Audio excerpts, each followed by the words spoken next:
welcome back to Brothers in Gaming. We're here. It's Jared and Jesse, and we're gonna do some more Creepypasta gaming with Soul Calibur VI. Yep. All right. As this is your first time tuning in, and it probably is for a lot of people because we're brand new. This is a segment in which I'm gonna read some like free to use creepypastas, and of course crediting the author. And we're going to see how this all goes. I've got a fairly lengthy one here at the ready, so you can start your game whenever, and I will get into it. This one is called Autopilot. Have you ever forgotten your phone? When did you realize you'd forgotten it? I'm guessing you didn't just smack your forehead and exclaim, "Damn," apropos of nothing. The realization probably didn't dawn on you spontaneously. More likely, you reached for your phone, pawing open your pocket or handbag, and were momentarily confused by it not being there. When you did a mental recap of the morning's events. Shit. In my case, my phone's alarm woke me up as normal, but I realized the battery was lower than I expected. It was a new phone, and it had this annoying habit of leaving applications running that drained the battery overnight. Stupid. So I put it on to charge while I showered, instead of into my bag like normal. It was a momentary slip from the routine, but that was all it took. Once in the shower, my brain got back into the routine, as it follows every morning, and that was it. Forgotten. This wasn't just me being clumsy, as I later researched. This is a recognized brain function. Your brain doesn't work just on one level, it works on many. Like when you're walking somewhere, you think about your destination and avoid hazards, but you don't need to think about keeping your legs moving properly.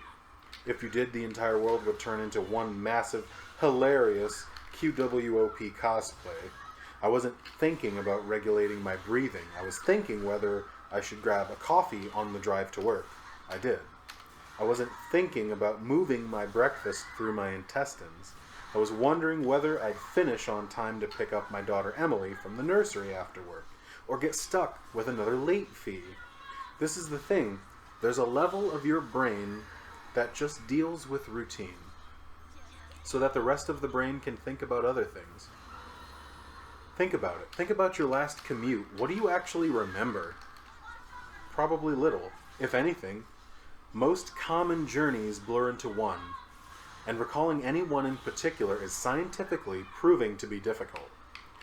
Do something often enough, and it becomes routine. Keep doing it, and it stops being processed by the thinking bit of the brain, and gets relegated to a part of the brain dedicated to dealing with routine. Your brain keeps doing it without you thinking about it. So you think about your route to work as much as you do keeping your legs moving when you walk. Most people call it autopilot, but there's danger there. If you have a break in your routine, your ability to remember and account for the break is only as good as your ability to stop your brain from going into routine mode. My ability to remember my phone being on the counter is only as reliable as my ability to stop my brain entering morning routine mode, which would dictate that my phone is actually in my bag, but I didn't stop my brain entering routine mode. I got in the shower as normal. Routine started. Exception forgotten. Autopilot engaged. My brain was back in the routine. I showered, I shaved. The radio forecasted amazing weather. I gave Emily her breakfast and loaded her into the car. She was so adorable that morning, and she complained about the bad sun in the morning blinding her, saying it stopped her from having a little sleep on the way to nursery. And we left. That was the routine. It didn't matter that my phone was on the counter, charging silently. My brain was in the routine, and in the routine, my phone was in my bag. This is why I forgot my phone. Not clumsiness, not negligence, nothing more than my brain entering routine mode and overriding the exception. Autopilot engaged. I left for work. It's a swelteringly hot day already. The bad sun had been burning since before my traitorously absent phone woke me up. The steering wheel was burning hot to the touch when I sat down. I heard Emily shift over behind my driver's seat to get out of the glare. But I got to work, submitted my report, attended the morning meeting. It's not until I took a quick coffee break and reached for my phone that the illusion was shattered. I did a mental recap. I remembered the dying battery. I remembered putting it to charge, and I remembered leaving it there. My phone was on the counter. Autopilot disengaged. Again, there lies the danger. Until you have that moment, the moment you reach for your phone and shatter the illusion, that part of the brain is still in routine mode. It has no reason to question the facts of the routine. That's why it's a routine. The act of repetition. It's not as if anyone could say, "Why didn't you remember your phone? Didn't it occur to you? How could you forget? You must be negligent."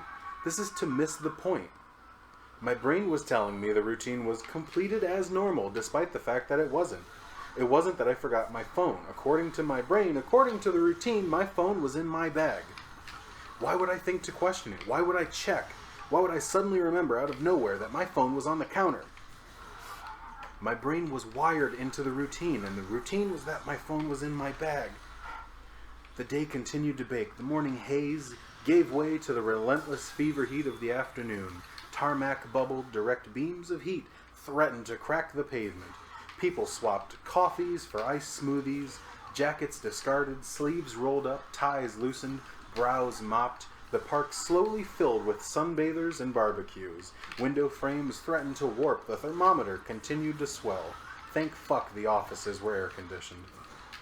But as ever, the furnace of the day gave way to a cooler evening. Another day, another dollar. Still cursing myself for forgetting my phone, I drove home. The day's heat had baked the inside of the car, releasing a horrible smell from somewhere. When I arrived on the driveway, the stones crunching comfortingly under my tires, my wife greeted me at the door. "Where's Emily?"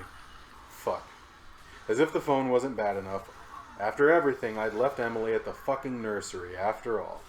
I immediately sped back to the nursery. I got to the door, started practicing my excuses, wondering vainly if I could charm my way out of a late fee. I saw a piece of paper stuck to the door. "Due to vandalism overnight, please use side door only." Overnight? What? The door was fine this morning.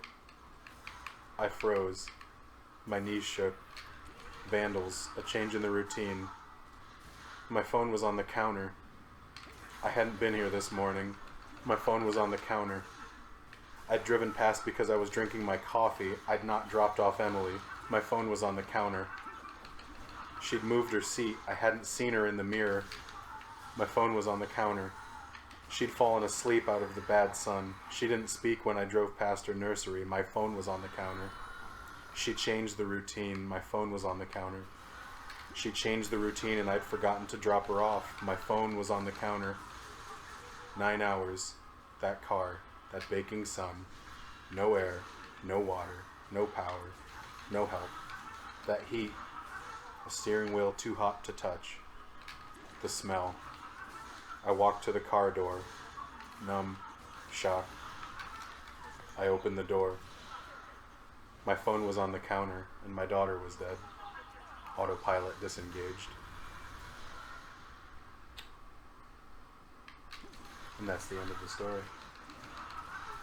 That was written by a Scarjo. Skarjo. Whew, that one was heavy. That was a heavy story. I was kind of seeing that coming. Yes. But, damn. Whew. Alright, let's see. What do we got? Let me look up another one. How are we doing in the game? I've been reading. Almost lost. Got Demon Killick up here beating people with a stick. Let's see. That was actually really hard. No, not this one. Gotta watch the content of some of these stories. It's a little gruesome, I think that's okay, but there's a line, you know. Oh, let's have a look at this. Someday I'll be prepared for this.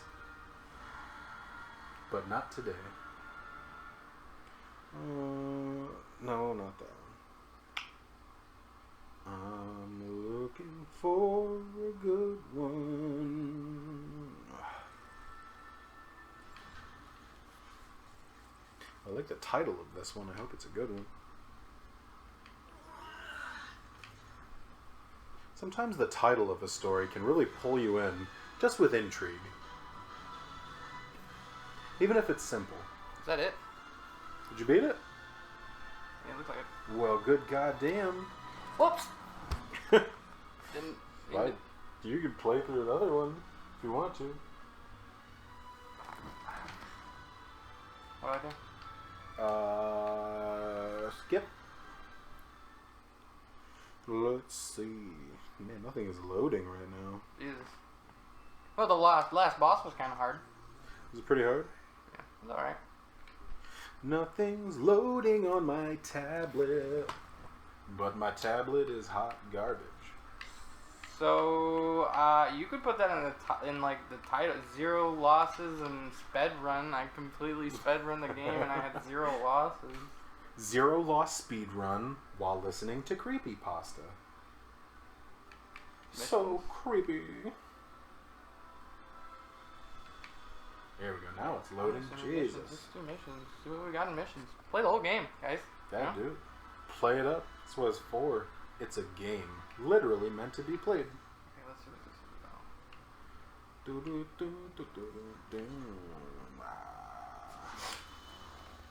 Come on, you Yeah, bastard. I got like coins and shit. Some friggin' coins. Holy moly, this one's long. Yowza. Wow, this one might be a whole episode. We'll come back to that one if you're interested in listening to The Showers. That'll be the next one. Jesus. God damn it. What's this one? Oh, heck. How much time do we got? Oh, we could try this one. We'll try that. I think I got time. This one is called Roadwork.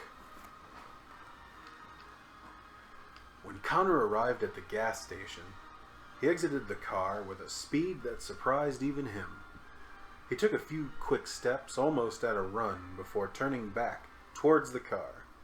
Under the garish sodium lights of the service station, the little blue sedan looked a sickly greenish gray. It looked squat and malign in its stillness.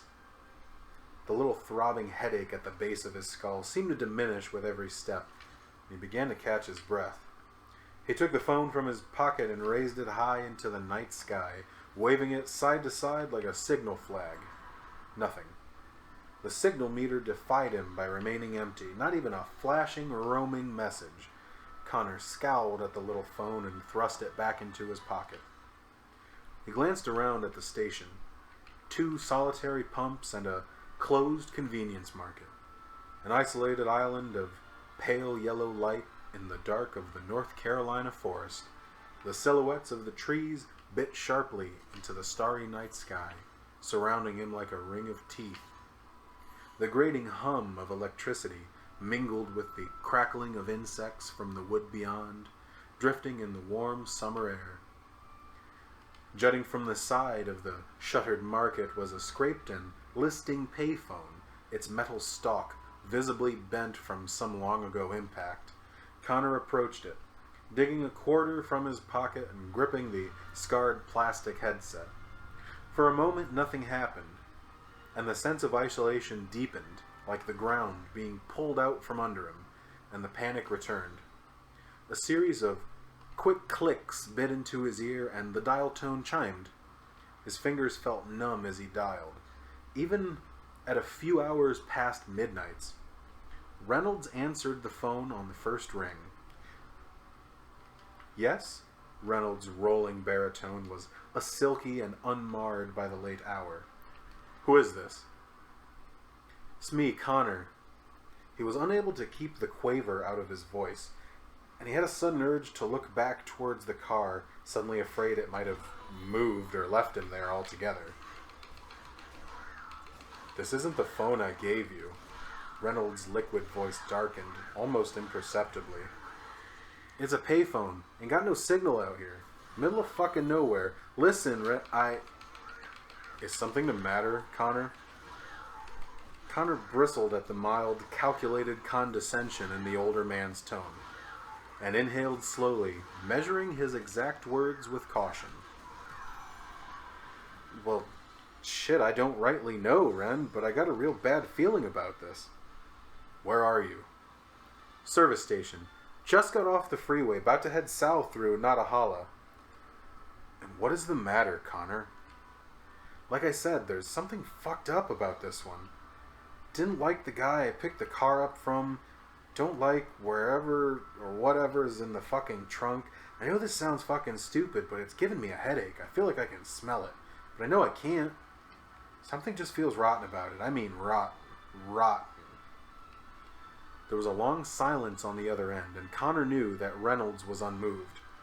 Even as Connor said the words, he knew how stupid it sounded. "Connor," the old man said at last, "we worked together for a long time. I like you, but you've never given a shit about what you deliver. What's the strangest thing that I've had you carry?" "The heart?" Connor answers without hesitation, seeing the white styrofoam cooler steaming with ice, strapped in the front seat like a baby's car seat. "Yeah, you also delivered several pounds of heroin. Did you know that at the time?" Not till after the fact." "Because it's better that way, isn't it, Connor?" Reynolds paused, the smooth rhythms of his voice already calming the younger man. "It's better if you don't know.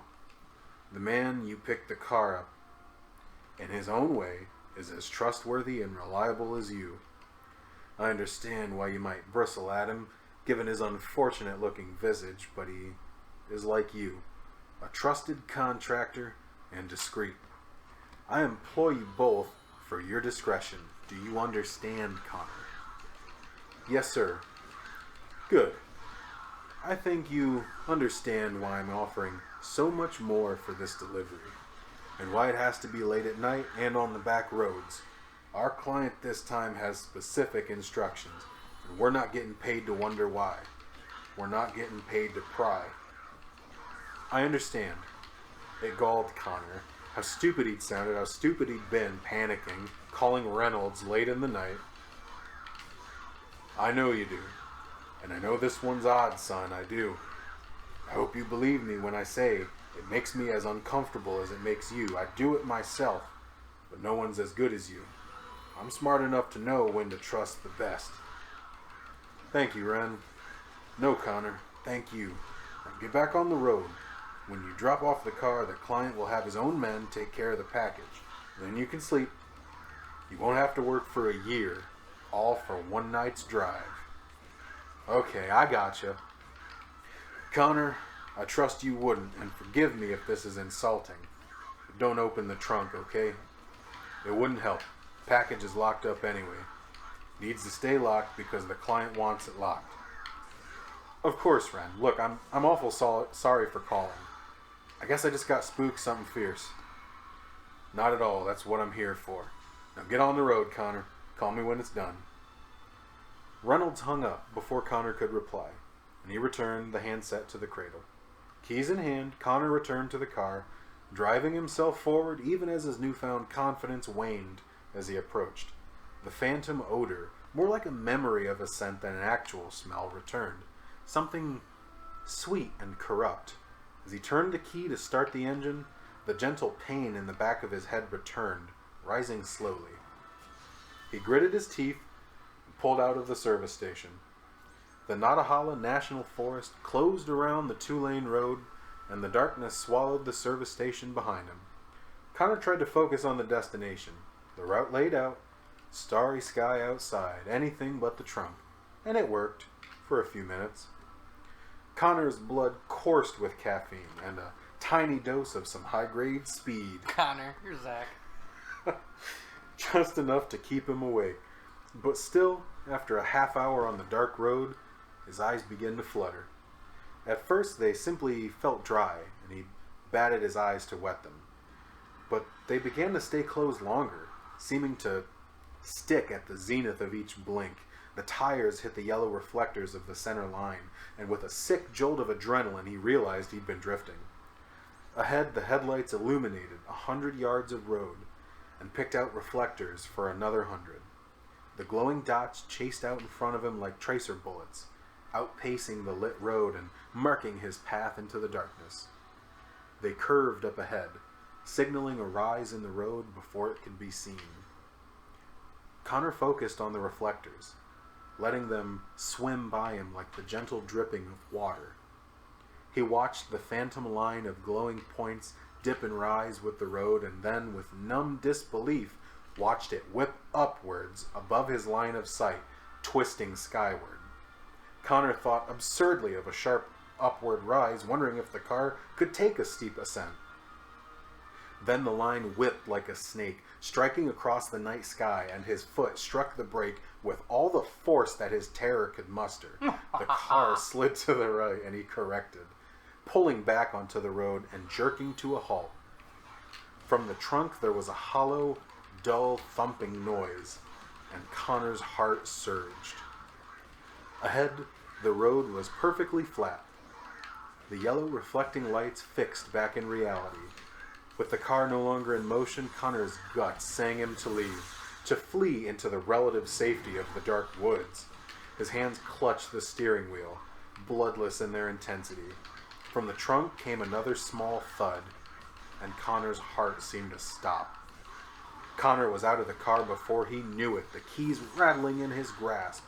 The fear had become something like a manic curiosity now. If he could simply see the thing in the trunk, he could move on, could start driving, could do another line, could stay awake long enough to dump the fucking thing and go to sleep. The trunk opened with greased efficiency. The smell caught him first. It was the phantom smell from before, but now it felt cloyingly real, clinging to his nostrils. Putrid meat, dead dog in the hot summer road, burst belly, cloudy-eyed rot. He gagged, choking on the intensity. When he blinked, the tears from his eyes, he could see what was inside, but could not understand at first.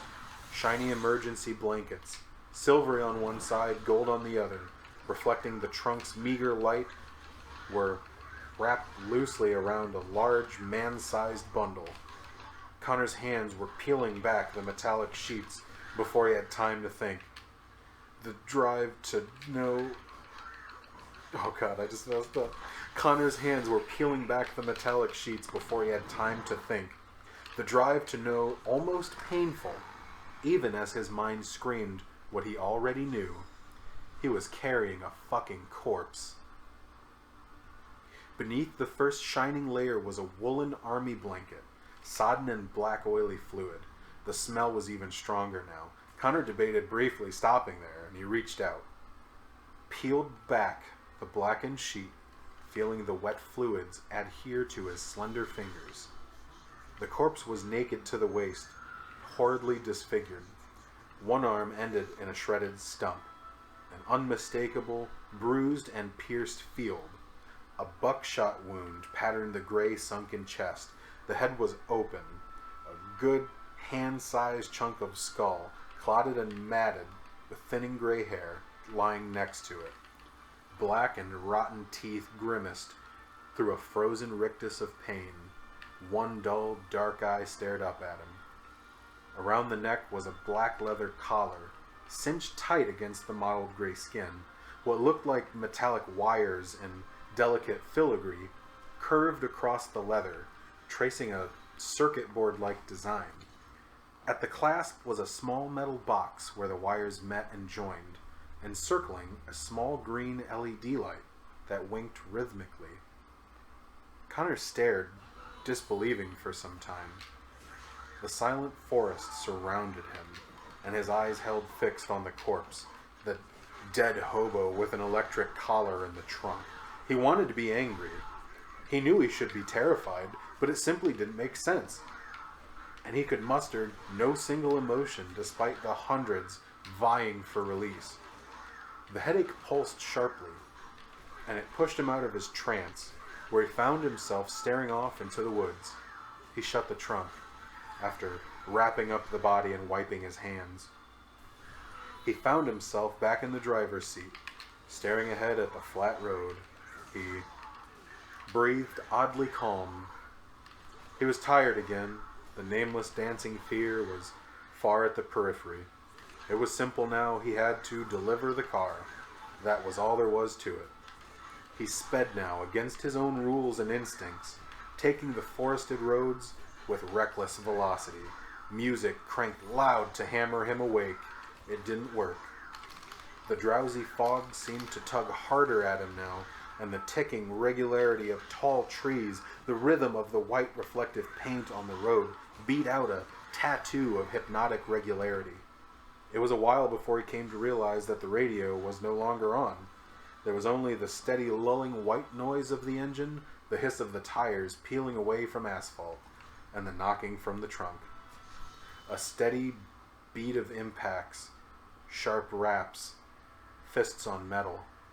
Connor closed his eyes tight, grinding his teeth together. The headache took on a new pitch. A sudden sharpening, a chill spread across his body. He pressed the accelerator as if he could speed himself bodily away from the trunk and its cargo. But he felt it speeding with him, pursuing him with a matched intensity. When he opened his eyes, his heart leapt from his throat. The forest was gone. He was on a 4-lane highway, but the terrain was foreign to him. He resisted the urge to stop sharp again, tried to quell the hammering in his chest, but he couldn't settle the panicked animal desperation. Everything was wrong. Despite the massive road, he was the only driver in either direction.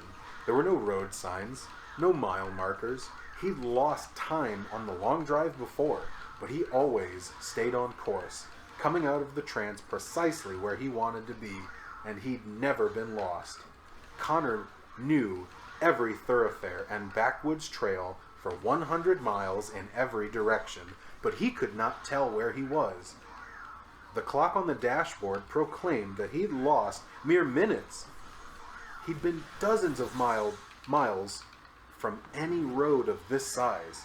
It's not fair, he thought, and then repeated it again aloud. His voice was pinched and thin, a child's protest. That's not possible.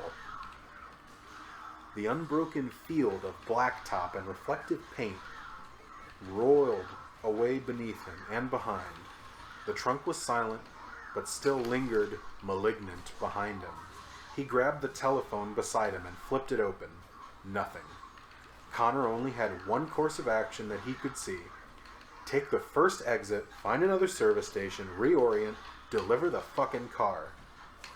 The little thread of hope, woven by as solid a plan as he could muster, tugged at him, and he pushed the little blue sedan even harder. Together, driver and passenger, hurtling down the road. He felt a sudden surge of elation. As up ahead, an orange sign broke the monotony of Phantom Freeway. It resolved from the gloom as he approached, tall black letters reading, "Road work ahead." It wasn't what he'd hoped for, but it was a change. Something to break the impossible blankness of the unknown road. Ahead, the left lane was blocked off by a sloping line of bright orange traffic cones, pushing Connor one lane over. The line continued, disappearing into the dark. Connor strained to see the lights and hear the sound of construction vehicles, the late night shift adding a fresh layer of tar. Nothing. The line of cones veered again, blocking off the next lane. Connor merged with it, feeling his hopes seep away into the dark. The line moved again, forcing him into the far right lane. Finally, as he understood it would be before he even saw it, the plastic traffic cones blocked off the last lane, and then the shoulder. One bright orange line, bisecting and blocking any further progress. Connor slowed ingrained instincts to obey all rules of the road, screaming as they tried to process this logical contradiction. It didn't take long for him to decide. He knew he didn't want to be out here. alone and unmoving with that thing in the back. The thing that might not be dead. If he was rolling, he was at least getting closer to being done with it all. He gunned the engine, brought the car back up to speed, and plowed through that line of cones. They folded beneath his wheels, tossed high into the air, and illuminated by the red of his brake lights as they bounced off the road into the night. Everything in Connor's career had been focused on not drawing attention. He'd not been pulled over since he was caught joyriding at age 13 with a phone book under his seat and a tin can tied to his foot to reach the pedals. He'd made a career of escaping notice. But now he found himself wishing to see flashing blue and red lights. He didn't know how he'd explain driving into a roadwork zone, speeding, or the hideous wreck of flesh in the trunk. He didn't care. He'd give anything to see another person. If he could just reach Reynolds, hear that calming voice. Ahead, the 4 dotted lines of reflective paint vanished. The 4 lanes evaporated into a featureless plain of smooth black tar. Connor felt empty, beyond shook. Hot tears welled up in his eyes. Without the lines of the road, he suddenly felt he was drifting, veering off the road. Impulsively, he turned sharp to the right, the smooth field of blacktop spreading away into the distance of his headlights. Fuck this. The sound of his own voice shocked him, causing him to leap slightly, and he let his foot off the pedal. The car drifted to a stop. He opened the door, stepped out, and onto the black plain. The brittle pain in his head flared as he did, but he knew that if he could just get away from the car, he could think straight. He picked a direction and began to walk. The night sky was starless, the horizon featureless. He looked behind him once, seeing the pool of bright light where the car still sat. His head throbbed. He picked up his pace, jogging now. The night air was clean and sweet. Although the throbbing in his head still continued, he felt refreshed by the freedom of being on his own 2 feet. After what felt like several miles, walking blind across the asphalt field, he began to worry if Reynolds would ever hire him again. Such a relatively mundane concern, absurd in his current situation, hooked him like an anchor. He was hallucinating, he realized. Although he couldn't tell where his senses became unreliable, he knew that was the only possible answer. And sooner or later he'd stop. And likely, he'd never work as a courier again. Would likely have ruined Reynolds' business with his strange wealthy client that paid to have the corpses of transients shipped across backwoods roads, but so fucking what? With a dry chuckle, he realized that Reynolds would be better off without that sort of client, even if the old man didn't see it that way at first. Because who knows what the client would ask of him next. Hell, he'd find work again, even if he had to uproot and find a new backyard to get familiar with. Because he was the best goddamn driver there was. Up ahead, he saw a light, a tiny deviation in the darkness, and he began to run. A smile spreading across his face. As he approached, the skin on the back of his neck seemed to prickle, and the icy point of a headache pushed deeper. He knew what he was looking at, but he still couldn't accept it. It was the sound that made it real. The engine he heard first, then the other sounds. The chirping ring of his cell phone on the front seat, the bleeding of the car's open door alarm, and then, at last, the steady tapping from the trunk. He didn't want to look at it, wanting to turn away and run off into the dark forever, rather than confront the car and its evil fucking cargo just a few feet in front of him when it should be miles away. He picked one errant thought out of the confused and desperate whirlwind in his mind. The phone. It was still ringing. He pressed in closer to the car, feeling its presence like a thick fog, blacker than the darkness around it. It seemed to yield to his incursion, allowing him to shut off the engine and grab the phone. He clicked the phone open, pressed it to his ear, trying to ignore the noises from the trunk. "Hello?" he whispered into the receiver. "Connor." It was Reynolds' voice, but something was wrong. The sharp, precise diction, the smooth tone, some indefinable quality was gone. "Connor, listen to me." "Oh, Jesus, Ren, I think I'm in a lot of trouble." Did you unload the package? Fuck no, sir, but I don't think that matters. You have to check. As long as it's still locked, nothing else matters. I don't think I can look in there. I think it's still alive. Connor, you must. Connor felt the heat rising in him again, the paralyzing anger at the absolute bullshit unfairness of it all, and he yowled wordlessly at the sky before shakily approaching the rear of the car. He slid the key in, fingers trembling uncontrollably, and swung the trunk open. The smell hit him, but it had changed. The rot had gave way to some predator musk that put Connor's hair on end. The silver blankets were shredded and pushed aside. The thing inside was almost unrecognizable. The shredded arm was now a thin and reedy limb, pink and newborn, with too many jointed elbows. The buckshot wound was almost invisible. Connor watched in horror as one of the few remaining holes disgorged a small lead ball before closing up around it. Both eyes stared out at Connor, one shrunken and glistening, but filled with malevolent light. It grinned, revealing not the black and rotted teeth he remembered, but a shark's grin. Connor found himself on his back, not remembering falling, scuttling feebly away from the car. The headache was suddenly gone, and a confusing flood of stimuli crashed against the beachhead of his senses. He was still in the woods. The car was pulled off to the side of the road, and in the sudden, painless clarity, the broken parts of the last hours fell into place. He remembered opening the trunk the first time, seeing the body. He remembered stripping the collar from the corpse and tossing it into the woods. He remembered wondering why he'd done it, even as his fingers closed around it. He remembered forgetting. He remembered wondering why he'd found himself staring off into the woods. He still couldn't find his footing, only crawl away from the open trunk, the thing now rearing upward, silhouetted by the waning light of the trunk's single bulb. One of the two long limbs with the impossible joints slid out, a spider emerging from a drain. The phone was still in his hand, and he saw without any real surprise that it was still searching fruitlessly for a connection. He tossed it away, using his hands to pull himself upright. It was out now, crouched and waiting, its dark eyes flickering in the moonlight. Connor raised himself slowly to unsteady feet. The thing mirrored him, extending its full and horrid height, the bloody scraps of pants clinging to its pale and now unmarked form.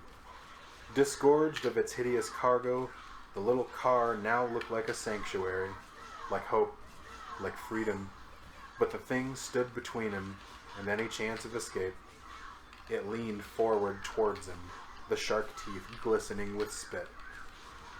Connor began to laugh, a hopeless and mournful sound, his limbs locking in fear as it reached out for him, its spider-legged hands curling around his arm. Its touch was cold, and the knobby fingers felt like the tightening of vices. The thing laughed with him. And that's it. That was written by Joseph K. Interesting story. That was pretty creepy, pretty cool. I really dig it. I think that probably went a bit long, but we're just going to go ahead and wrap it up here. I hope you like, I hope you comment, I hope you subscribe to Brothers in Gaming. The alert button.